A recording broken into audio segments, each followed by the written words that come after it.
రోమాపత్రిక 12వ అధ్యాయము 2వ వచనాన్ని చదువుకుందాం. మీరు ఈ లోక మర్యాదను అనుసరింపక ఉత్తమమును అనుకూలమును సంపూర్ణమునై ఉన్న దేవుని చిత్తమేదో పరీక్షించి తెలుసుకొనున్నట్లు మీ మనస్సు మారి నూతన మగుట వలన రూపాంతరము పొందుడి. అదేవిధంగా మత్తయి సువార్త 17వ అధ్యాయము 1-2 వచనాలు చదువుకుందాం. 6 దినములైన తరువాత యేసు పేతురును యాకోబును అతని సహోదరుడైన యోహానును వెంటబెట్టుకొని ఒక ఎత్తైన ఒక కొండ మీదకి ఏకాంతముగా పోయి వారి ఎదుట రూపాంతరము పొందెను. ఆయన ముఖము సూర్యుని వలె ప్రకాశించెను. చిన్న ప్రార్థన చేద్దాం. దేవుని ఆత్మ సహాయం కొరకు. మహాగణుడువైన మా దేవ, మహోన్నతుడువైన మా రక్షక, నీ పాదములకు స్తోత్రములు స్తుతులు చెల్లిస్తున్నాం. నీ సన్నిధిలో నిలిచి నీ మాటలు వినాలని మేము ఆశతో ఎదురు చూస్తూ ఉండగా ఆశ కలిగిన ప్రాణాలను తృప్తిపరిచే దేవుడు అయినందులకు నీకు స్తోత్రాలు చెల్లిస్తున్నాం. నీ లేఖనాల నుండి మేము కొన్ని మాటలు చదువుకొని ఉండగా నీ మాటల ద్వారా మమ్మలను తృప్తిపరచమని, బలపరచమని, సరిచేయమని, ప్రతి ఒక్కరికి విని గ్రహించే మనసు అనుగ్రహించుదురని, శబ్దయంత్రం ద్వారా వినుచున్న వారిలో కూడా కార్యం జరిపించుదురని, నిలిచిన నీ దాసునైన నేను కేవలం వట్టివాడనని ఒప్పుకుంటూ ఉండగా నన్ను మరుగుపరిచి మీరే మహిమ పొందమని యేసు ప్రభు వారి నామంలో అడిగి వేడుకుంటున్నాము తండ్రి, ఆమెన్. చేరువచ్చిన ప్రియులందరికీ వందనాలు తెలియజేస్తున్నాను. సమయంలో మనం చదువుకొనిన లేఖన భాగము రూపాంతరపు కొండ మీద ఆ కొండను గూర్చిన ధ్యానం. మనం ఇప్పుడు సంపూర్ణంగా ఆ ధ్యానం చేయడం లేదు, కానీ క్రొత్త నిబంధనలో 7 కొండల 7 ఉపదేశాలు ప్రభువారి ఉన్నాయి. బోధన కొండని, కొండ మీద ప్రసంగాలు, శోధన కొండని, అపవాది చేత ఆయన పరీక్షలో నిలిచి గెలిచాడని, అదేవిధంగా రూపాంతరపు కొండ మీద రూపాంతరం చెందిన విషయము. అంశం పేరు ఏంటంటే రూపాంతరం. రూపాంతరం అంటే మారటం అంటే బాగా డ్రెస్ మార్చుకోవడం అని. ఏం మార్చుకోవాలి? వ్యక్తి మారాలా? మనసే మారాలా? మనసు మారితే ఏందంట?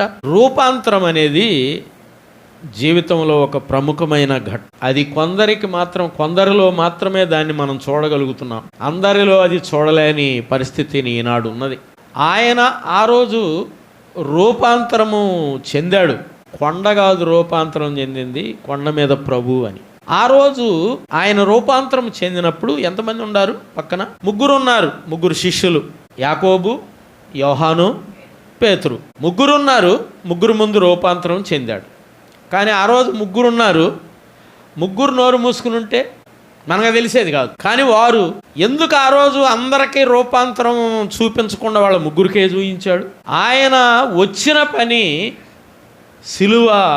సిలువ మీద సర్వ మానవ పరిహారార్థం ప్రాణం పెట్టడానికి వచ్చాడు గనుక కొరింథీయులకు రాసిన మొదటి పత్రికలో ఒక మాట, కొరింథీయులకు రాసిన మొదటి పత్రిక 2వ అధ్యాయంలో 8వ వచనాన్ని మనం గమనిద్దాం.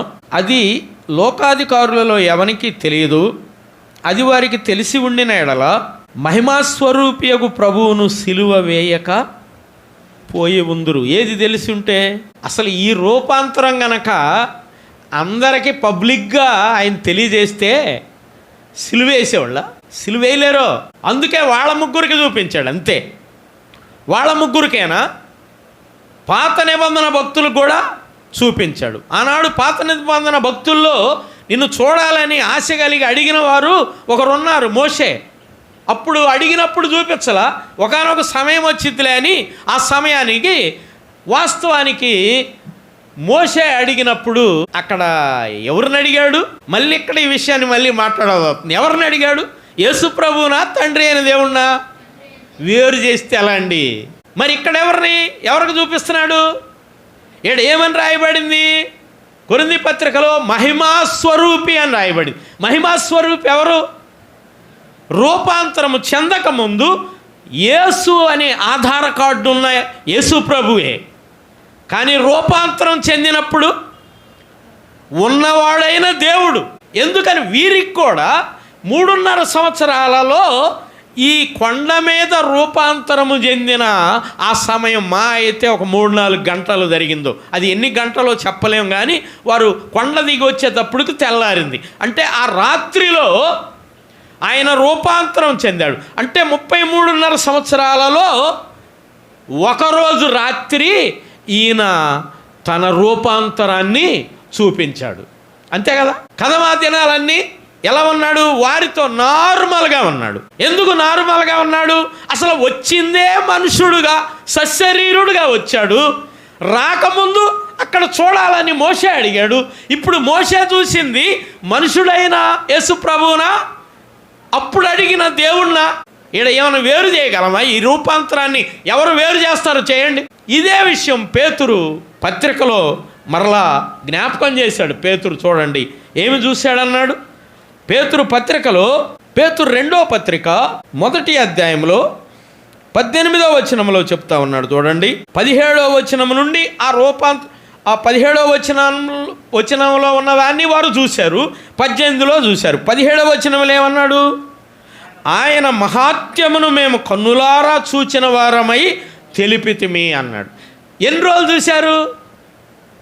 3.5 సంవత్సరాలు చూశారా? కొన్ని గంటలే కొండ మీద. తర్వాత 18వ వచనంలో మేము ఆ పరిశుద్ధ పర్వతం మీద ఆయనతో కూడా ఉండిన వారమై ఆ శబ్దము ఆకాశము నుండి కలుగగా మేము వింటిమి. మనుష్య కుమారుడుగా వచ్చాడు మనుషులతో మాట్లాడడానికి, అంతేగాని ఆయన దేవుడు. తీతు పత్రిక చెప్పాడు ఆయన మహాదేవుడు అని. అది మరి అందరి బైబిళ్ళలో లేదేమో. ఉందా లేదా? మా బైబిల్లోనే ఉందా? చూడండి ఒక మాట. తీతు పత్రిక 2వ అధ్యాయం 13వ వచనంలో మహాదేవుడును, తీతు పత్రిక 2:13లో మహాదేవుడని మా బైబిల్. అందరి బైబిల్లో ఉందో లేదో చూసుకోండి. రోమాపత్రిక 9:5లో ఆయన సర్వాధికారి అయిన దేవుడు అని ఉంది, లేదా?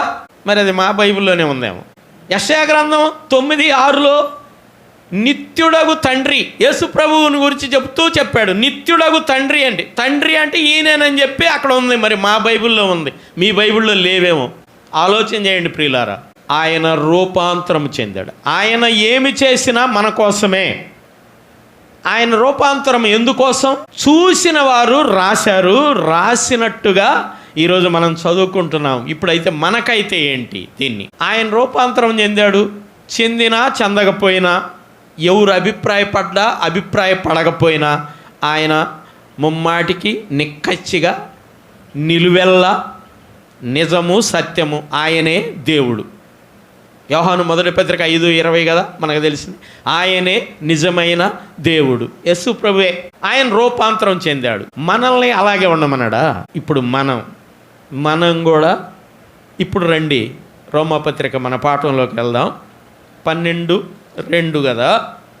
రోమాపత్రిక 12:2లో ఆఖరి మాట చదువుతున్నాను. మీ మనస్సు మారి నూతన మగుట వలన రూపాంతరము పొందుడి. ఆగండి, ఇప్పుడు నా వైపు చూడండి. మనసు మారి అన్నాడు, అయిపోయింది, మారింది. మనసు మారిన తర్వాత ఏమేం జరిగినాయి? కళ్ళకు కనపడే ఏమేం జరిగినాయి? మనసు మారటం అంటే మారు మనసు పొందాడు, సెకండరీ. రెండోది బాప్తిసం పొందాము. మూడోది సంఘంలో చేర్చబడ్డాము. నాలుగోది అపోస్తుల బోధలో ఉన్నాము. ఐదోది సహవాసంలో ఉన్నాము. ఆరోది రొట్టె విరుటలో ఉన్నాము. ఏడోది ప్రార్థన చేయటంలో ఉన్నాము. కానీ ఇది ఏడేం చెప్పాడు? మనసు మారి నూతన మగుట వలన రూపాంతరము అన్నాడు. రూపాంతరం అంటే మార్పు చెందిన జీవితం లోకానికి కనబడాలి. మార్పు చెందిన జీవితం లోకానికి కనబడాలి. ఒక మాట చూడండి, రూపాంతరాన్ని గురించి కొన్ని వివరాలు బైబిల్లో ఉన్నాయి. అపోస్తుల కార్యముల గ్రంథము 11వ అధ్యాయము 26వ వచనంలో ఏమని రాయబడింది? మనందరికీ తెలిసిన మాట అది. అపోస్తుల కార్యముల గ్రంథము 11:26 చదువుతున్నాను. వారు కలిసి 1 సంవత్సరం అంతయు సంఘములో ఉండి బహుజనములకు వాక్యమును బోధించిరి. మొట్టమొదట అంతియొకయలో శిష్యులు క్రైస్తవులు అనబడిరి. క్రైస్తవులు అనబడిరి అంటే ఇది విశ్వాసులని ఇప్పుడు దాకా రాసుకుంటూ వచ్చాడుగా. అపోస్తుల కార్యాలలో విశ్వాసులు శిష్యులు, విశ్వాసులు శిష్యులని ఎక్కువసార్లు కనబడుతుంది. కానీ ఇక్కడ మొట్టమొదటిసారి ఏమనబడ్డారంట? క్రైస్తవులు అనబడ్డారు. క్రైస్తవులు అంటే అర్థం ఏంటి? ఇది రాయబడినప్పటి కాలంలో అర్థం ఏంటంటే అది తర్వాత చెబుతా. ఇప్పుడు క్రైస్తవులు అంటే ఎవరు?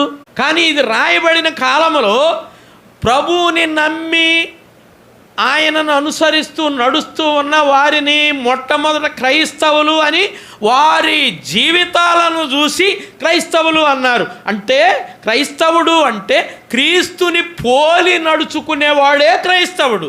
క్రీస్తుని పోలి నడవని వాడు క్రైస్తవుడు కాదు, క్రైస్తవేతరులు వాళ్ళు. క్రైస్తవేతరులు క్రైస్తవులు ఒకటి కాదు. క్రీస్తులో ఉన్నవారు క్రీస్తుకు వెలుపల ఉన్నవారు ఒకటి కాదు. క్రీస్తును తెలుసుకున్నవారు, క్రీస్తుకు తమ్మును తాము అప్పగించుకున్నవారు రెండు ఒకటి కాదు. క్రీస్తులోకి రావడానికి కేవలం విశ్వాసం ఉంచడమే చిన్న సూత్రం, కానీ క్రీస్తులాగా జీవించడం అనేది జీవితాంతం జరిగి తీరాలి. రూపాంతరపు జీవితం చాలా ప్రాముఖ్యమైన విషయం. చూడండి, ఏమేమి రూపాంతరములో ఏమేమి కలిగి ఉండాలో కొన్ని మాటలు జ్ఞాపకం చేసుకుందాం. చూడండి, పాత నిబంధనలో కూడా ఈ విషయాలు చెప్పబడ్డాయి. యెహెజ్కేలు గ్రంథము 36వ అధ్యాయము 26వ వచనాన్ని గమనిద్దాం. యెహెజ్కేలు గ్రంథము 36వ అధ్యాయము 26వ వచనాన్ని గమనిద్దాం. నా ఆత్మను మీ యందుంచి నా కట్టడలను అనుసరించు వారిని గాను నా విధులను గైకొను వారిగాను మిమ్మును చేసేదను. 25 చదువుదాం. చూడండి, 26 నూతన హృదయము మీకిచ్చేదను, నూతన స్వభావము మీకిచ్చేదను. రూపాంతరము చెందే వ్యక్తిలో 2 క్వాలిటీస్ ఏంటయి? నూతన హృదయము, సెకండ్ నూతన స్వభావం. హృదయం మారితేనే స్వభావం మారిద్ది. హృదయం మారకపోతే స్వభావము మారడం కష్టమే. హృదయం మారితే స్వభావం మారిద్ది. ఎందుకంటే వచ్చే మాటలు లోపల ఉన్న దాన్ని బట్టి వచ్చే మాటలు ఉంటాయి అన్నాడు ప్రభు. చెప్పాడు, హృదయము నిండిన దానిని బట్టి నోరు పలుకును అని చెప్పాడు. అంటే హృదయంలో ఏమి నింపబడితే అదే వచ్చి. ఇప్పుడు మన మాటలు ఎలా ఉన్నాయి? అన్ని సమయాల్లో, ఏదో ఒక సమయంలో కాదు. మందిరంలో ఉన్నప్పుడు చాలా పవిత్రంగా ఉంటాయి అందరి మాటలు, చాలా క్రమంగా పవిత్రంగా, చాలా జాగ్రత్తగా, బహు నైసుగా, బహు క్వాలిటీగా ఉంటాయి. కానీ లోకములో మనం ఉన్నప్పుడు అన్ని సమయాలలో మన హృదయము ప్రభువుకి ఎంత సన్నిహితంగా ఉందో మన హృదయాన్ని బట్టి మన స్వభావము బయటికి కనబడాలి. అదే రూపాంతరపు జీవితం అండి. ప్రభువులో ఆనుకొని కొనసాగే వారిలో తప్పులు జరగవని బైబిల్ చెబుతుందా? జరగవని చెప్తుందా? జరుగుతాయి. జరగకపోవడానికి అందరూ మనుషులే. అబ్రహాము మనిషి కదా. అబ్రహాం ఎవరు అసలు? మన బైబిల్ ప్రకారం విశ్వాసులందరికీ తండ్రి. కానీ అబ్రహాం ఎప్పుడు తప్పు చేయలేదా? అబద్ధం ఆడలేదా? ఆడాడు. ఐగుప్తులో ఫరో దగ్గర అబద్ధం ఆడాడు. భార్యను పట్టుకొని చెల్లి అని చెప్పాడా లేదా? ఇంకా చాలా ఉన్నాయి అప్పుడప్పుడు తప్పులు. కానీ బైబిల్లో ఎక్కువగా ఆయన విశ్వాసంతో వేసిన అడుగులే ఎక్కువగా చెప్పబడ్డాయి. అతడు రూపాంతరము చెందినవాడు అనడానికి అసలు ఆయన ఎవరో తెలియదు, ఎక్కడికి తీసుకెళ్తాడో తెలియదు, అసలు ఎడు తీసుకెళ్తాడో తెలియదు, ఏమి ముగింపు అయ్యిద్దో కూడా తెలియదు. కానీ తాను ఎక్కడికి వెళ్ళవలెనో అది తెలియకనే బయలుదేరి వెళ్ళాడని హెబ్రీ పత్రిక 11లో 8వ వచనంలో చూడండి. అబ్రహాము పిలువబడినప్పుడు విశ్వాసమును బట్టి ఆ పిలుపుకు లోబడి తాను స్వాస్థ్యముగా పొందనయ్యున్న ప్రదేశమునకు బయలు వెళ్ళెను అని ఫుల్ స్టాప్ పెట్టి అంతటితో ఆ ప్రయాణం సంగతి అయిపోయింది వాస్తవం. కానీ అక్కడ ఒక వివరం రాశాడు చూడండి. మరియు ఎక్కడికి వెళ్ళవలెనో అది ఎరుగకయే బయలు వెళ్ళెను. ఎలా పోయి ఒక్క రోజులోనే పిలవంగానే ఆయన ఎంత తోడో, ఆయన ఎంత నమ్మొచ్చో ఎలా తెలిసిందంట. కానీ ఇతని విశ్వాసము అంత దృఢమైనది. ఇతను ఒక్కడేనా అంటే ఇతను భార్యను గూర్చి కూడా ఇక్కడ రాయబడింది. ఇతను భార్యను గూర్చి కూడా ఒక వచనం ఇక్కడ చెప్పాడు చూడండి. 11వ వచనం చూడండి. విశ్వాసమును బట్టి శారయు వాగ్దానము చేయబడిన వాడు నమ్మదగిన వాడని ఎంచుకొని, అబ్రహామే కాదు దృఢంగా విశ్వాసం ఉంచింది, వీరిరువురు రూపాంతరం చెందినవారా కాదా చెప్పండి. చూడండి, అక్కడ శారయు వాగ్దానము చేసిన వాడు నమ్మదగిన వాడని ఎంచుకొనెను గనుక. ఆ సందర్భం చూస్తే ఆమెకి స్త్రీ ధర్మం నిలిచిపోయింది, దేవునికి తెలుసు, పిల్లలు లేరు అని చెప్పారు. కానీ ఆయన ఏం చెప్పాడు? మీదటకి మీకు ఒక కుమారుడు పుడతాడు అని చెప్పాడు. చెప్పగల ఆమె నవ్వింది. నవ్వుకు కూడా జవాబు చెప్పాడు, నువ్వు నవ్వేవు గనక పుట్టేవానికి ఐజక్ అని పేరు పెట్టమని చెప్పాడు. ఐజక్ అంటే నవ్వు అని అర్థం. నవ్వింది గనక నవ్వుకు కూడా ఒక పేరు చెప్పాడు దేవుడు. కానీ వాస్తవానికి నవ్వు ఎందుకు నవ్వింది? నాకు అసలు స్త్రీధర్మం నిలిచి నాకు పిల్లలు పుడతారా?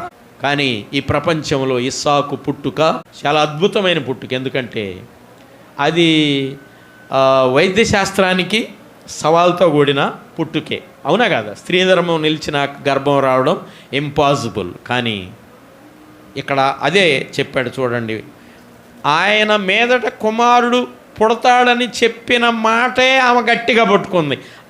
ఆయన చేసేవాడు కనుక చెప్పాడు, ఖచ్చితంగా పిల్లవాడు పుడతాడు అనేది నమ్మినట్ట నమ్మనట్టేమా? నవ్వు తర్వాత ఆమె మనస్సు ఇక్కడ రాయబడింది. నవ్వింది కానీ తర్వాత నమ్మదగిన వాడు గనుక అని దృఢంగా విశ్వాసం ఉంచింది. అప్పుడు చూడండి, నమ్మదగిన వాడని ఎంచుకొనెను గనుక తాను వయస్సు గతించినదైనను గర్భము ధరించుటకు శక్తి పొందెను. ఇది రూపాంతరం అండి. అందుకే నేడు ప్రపంచంలో విశ్వాసులకి తండ్రి అని అబ్రహాము చెప్పబడ్డాడు. ఈనాడు కన్ను మూసి ప్రభు దగ్గరికి వెళ్ళే వాళ్ళందరూ ఎక్కడ ఉంటున్నారు? వారు వెళ్ళే స్థలానికి కూడా ఈయన పేరే పెట్టాడు, అబ్రహాము రొమ్మ అన్నాడు. వాస్తవంగా అబ్రహాము రొమ్మ, చావు అయితే నాకు లాభం, నేను ప్రభువు దగ్గర ఉంటా అని పౌలు గారు చెప్పాడుగా ఫిలిప్పీ పత్రికలో. ఎంత అద్భుతమైన విషయం. అబ్రహాము శారయే కాదు రూపాంతరం చెందినవారు చాలామంది ఉన్నారు. పాత నిబంధన భక్తుల్లో ఉన్నారు, క్రొత్త నిబంధన భక్తుల్లో ఉన్నారు. షడ్రక్ మెషక్ అబేద్నెగోల్ని దానియేలు గ్రంథంలో మనం గమనిస్తే వారి నిరీక్షణ లేక వారి దృఢమైన విశ్వాసము ఎక్కడుంది? అగ్నిలో వేస్తాం ప్రతిమకు సాష్టాంగ పడపోతే. అంటే వారు ఏమన్నారు? మేము చేయమన్నారు. చేయకపోతే శిక్ష ప్రకటించబడిందా లేదా? ప్రకటించబడింది. ఏందది? అగ్నిగుండంలో వేస్తామన్నారు. ఇప్పుడు చెయ్యము అనేటప్పుడు అగ్నిగుండంలో వేస్తారనేది తెలియదా? ఎందుకని మరి తెలిసి కూడా ఎందుకు చేయమన్నారు? దేం కోరుకున్నారు? అగ్నిగుండాన్నే కోరుకున్నారు కానీ రూలు దాటమన్నారు. ఇప్పుడు సహాయం అగ్నిగుండంలోకి వెళ్ళినాక వచ్చిందా రాకముందు వచ్చింది? ముందే రావచ్చుగాయా అనేవాళ్ళు ఉన్నారు ఈరోజు చాలామంది. కానీ అట్లా కాదు. ముందు నీ విశ్వాసము పరీక్షింపబడాలి. వాళ్ళ విశ్వాసం అక్కడ పరీక్షింపబడింది. వాళ్ళని కాపాడటానికి ఆడకొచ్చింది ఎవరండి? వాళ్ళ దగ్గరికి వచ్చింది ఎవరు? దేవుడు అనబాకండి, మన ప్రభు అయిన యేసుక్రీస్తు వారు కదా. ఎందుకని క్లియర్గా అక్కడ లేదు అంటే అప్పుడు ఆయన శరీరం ధరించలేదు కనుక కింద చూసే వాళ్ళకి ముఖ కవళికలు పూర్తిగా లేవు. కానీ 4వ వ్యక్తి ఉన్నాడని రాజు కేకలు వేశాడు. అంటే ఆ 4వ వ్యక్తే భక్తులు, రూపాంతరపు చెందిన భక్తుల దగ్గర ఆయన ఖచ్చితంగా ఉండి తీరతాడు. అంతే. ఇప్పుడు రండి వెళదాం మన పాఠంలోకి. ఎస్కేల్ గ్రంథం 36 అక్కడ ఏం మారిద్ది అన్నాడు? నూతన హృదయము, నూతన స్వభావము అన్నాడు. అంతేకాదు రూపాంతరపు చెందిన వ్యక్తికి దొరికే కొన్ని లాభాలు. రోమాపత్రిక 6:4 చూడండి. రోమాపత్రిక 6:4లో, కాబట్టి తండ్రి మహిమ వలన క్రీస్తు మృతుల్లో నుండి ఎలాగూ లేపబడినో అలాగే మనమును నూతన జీవము పొందిన వారమై నడుచుకొనున్నట్లు, నూతన జీవము పొందిన వారమై నడుచుకొనున్నట్లు అన్నాడు. నూతన జీవము పొందిన వారమై నడుచుకొనున్నట్లు మనము బాప్తిస్మము దగ్గర నుండి మనకి ఏ జీవము యాడైంది?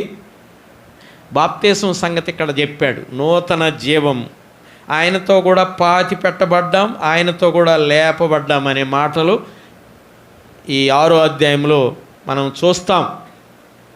నూతన జీవం, పాత జీవితం పాతి పెట్టబడింది, పాత స్వభావం పాతి పెట్టబడింది. ఇక్కడ చూడండి 6:6 చూడండి ఏమన్నాడు, ఏమనగా మనమేం కాను పాపమునకు దాసులము కాకుండుటకు పాప శరీరము నిరర్ధకమగునట్లు మన ప్రాచీన స్వభావము ఆయనతో కూడా సిలువ వేయబడెను. ఎక్కడ? ప్రభువుని నమ్మిన తర్వాత బాప్తిసం పొందినప్పుడు ప్రాచీన స్వభావం అక్కడ సిలువేయబడింది. ఆయనతో కూడా పాతి పెట్టబడ్డాం, ఆయనతో కూడా సిలువేయబడ్డాం. ఆ అనుభవాన్నే అపోస్తులైన పౌలు గారు గలతీ పత్రిక 2:20లో నేను క్రీస్తుతో కూడా సిలువ వేయబడి ఉన్నానన్నాడు. అది రూపాంతరపు జీవితం యొక్క లక్షణం ఏంటంటే సిలువ వేయబడడం. లోకానికి మనం సిలువ వేయబడాలి, శరీర కార్యాలకు మనం సిలువ వేయబడాలి. క్రైస్తవ జీవితం అంటే ఏదో ఆషామాష కాదు, ఇష్టం వచ్చినట్టు జీవించడం కాదు. ఇష్టం సంగతి కూడా చెప్పాడు చూడండి ఒక మాట. 2 కొరింథీ పత్రిక 4:16 చూడండి. 2 కొరింథీ పత్రిక 4:16 మనం గమనిస్తే, కావున మేము అధైర్యపడము, మా బాహ్య పురుషుడు కృషించుచున్నాను. ఇక్కడ ఆగండి. బాహ్య పురుషుడు అంటే ఇక్కడ 2 పురుషులు చెప్పాడు, బాహ్య పురుషుడు, ఆంతర్య పురుషుడు. ఈ వచనంలో 2 చెప్పాడు. పురుషుడు అంటే స్త్రీలకు మమ్మల్ని గురించి కాదు అనుకోబాకండి, ఈ మాటలు అందరూ ఉన్నారు. రాయటంలో అట్లా చెప్పాడు.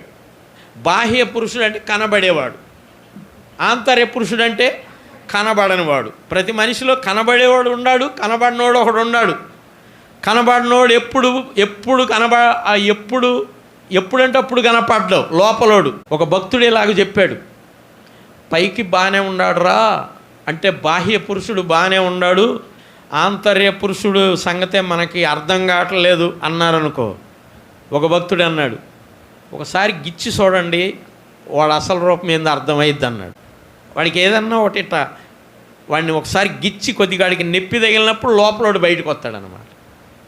కానీ ఇక్కడేంది, రూపాంతరపు చెందిన వ్యక్తి ఎలా ఉంటాడు, మా బాహ్య పురుషుడు కృషించుచున్నాను. అంటే కృషించడం అంటే బాహ్య పురుషుడు రోజు రోజుకి కృషించిపోవాలా విశ్వాసిలో.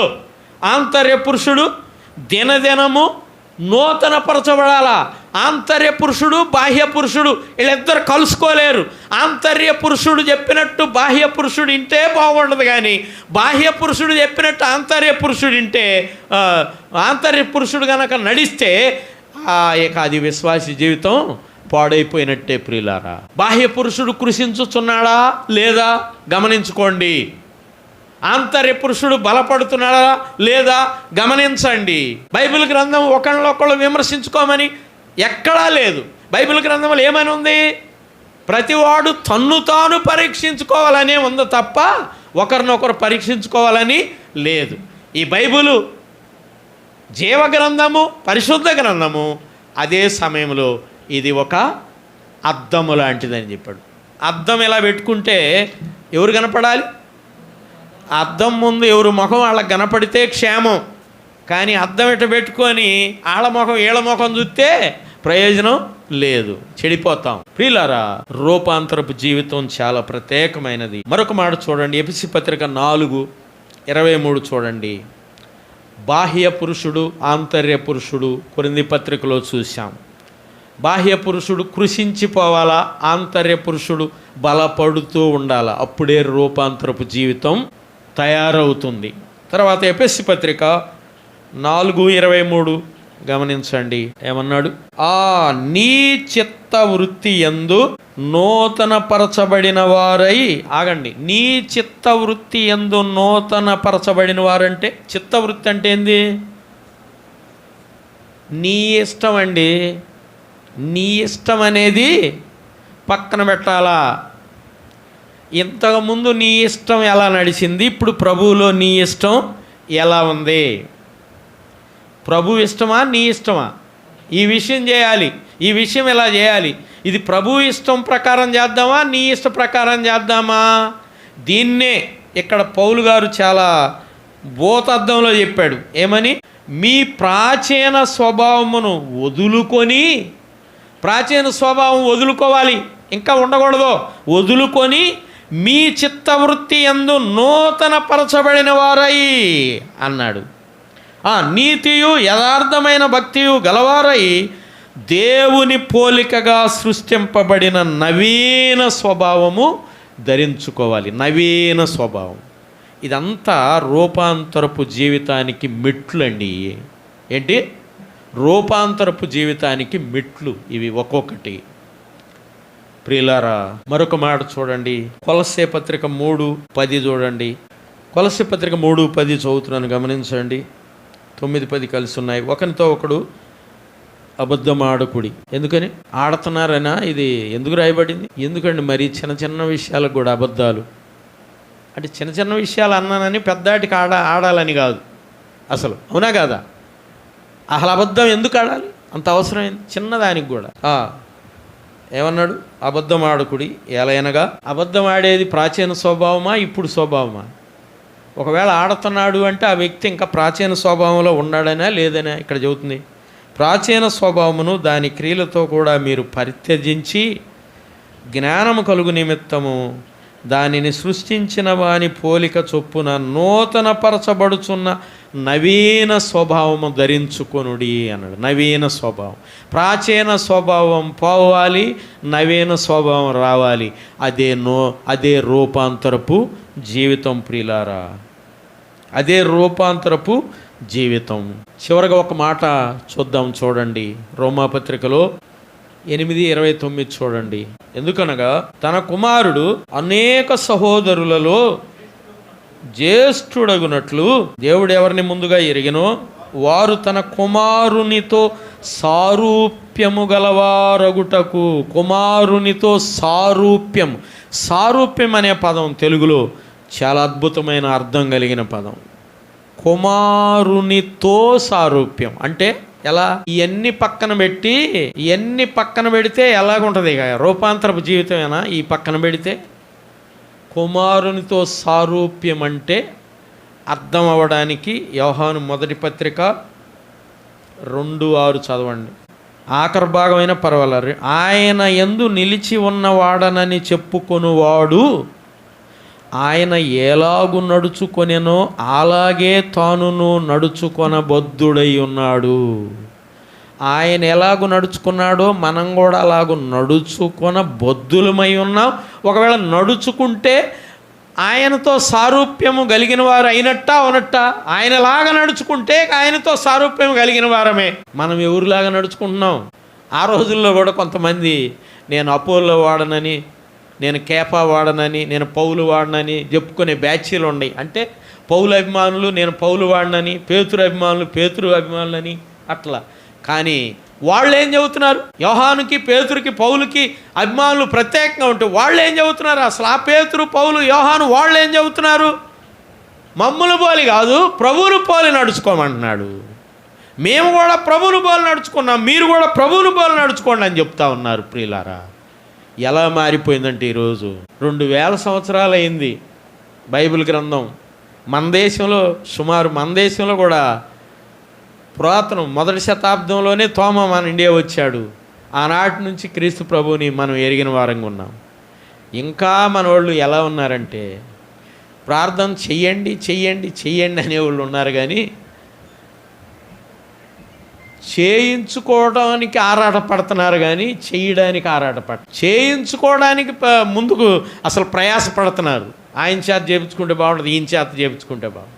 అట్టని బైబిల్ ఏడన్నా ఉందా? ఆయన ప్రార్థన నేర్పించాడు, మీరు ఇలా చెయ్యాలి. చేసేవారు రూపాంతరపు జీవితం కలిగిన వారు, కానీ చేపించుకునేవాళ్ళు కాదండి. ఒకవేళ చేయించుకోవడానికి ఎవరన్నా వచ్చినా మనం చెప్పి వాళ్ళ నోటితో చేయించడం ఇంకా మంచిది బైబిల్ ప్రకారం. అప్పుడు వాళ్ళు ఒకసారైనా ప్రార్థన చేసిన వారు అవుతారు. ఏ కాడక మనం వాళ్ళ గురించి చేస్తున్నాము అని అంటే వాళ్ళు చేయించుకోవడానికి ఇష్టపడుతున్నారు, కానీ చేయడానికి ఇష్టపడలేదు. ఎందుకు ఈ మాటలు చెప్తున్నా అంటే రోమాపత్రికలో చెప్పాడు, ప్రభు నామమున ప్రార్థన చేయవాడు ఎవడో వాడే రక్షింపబడతాడని చెప్పాడు. అది నమ్మని వానికి ప్రార్థన చేస్తే ఖచ్చితంగా ప్రభు కార్యం చేస్తాడు. కానీ నమ్మిన మనము ప్రభు వలె రూపాంతరపు చెందాలి. రూపాంతరం చెందాలంటే మన డ్రెస్ మారాలి, మన వైఖరులు మార్చుకోవాలని కాదు, మనసు మారి నూతనం అవ్వాలి. మన చిత్తవృత్తి యందు కాదు గాని ప్రభు చిత్తములో నడుచుకోవాలి. కనుక ప్రియులారా, ఈ మాటలన్నీ మనతో మాట్లాడుతూ ఉండగా మనము కూడా ఆయన సారూప్యానికి ఎదుగుతూ ముందుకి అడుగులు వేయాలని ప్రేమతో మనవి చేస్తూ నేను ముగిస్తున్నాను. దేవుడు తన వాక్య భాగమును దీవించునుగాక.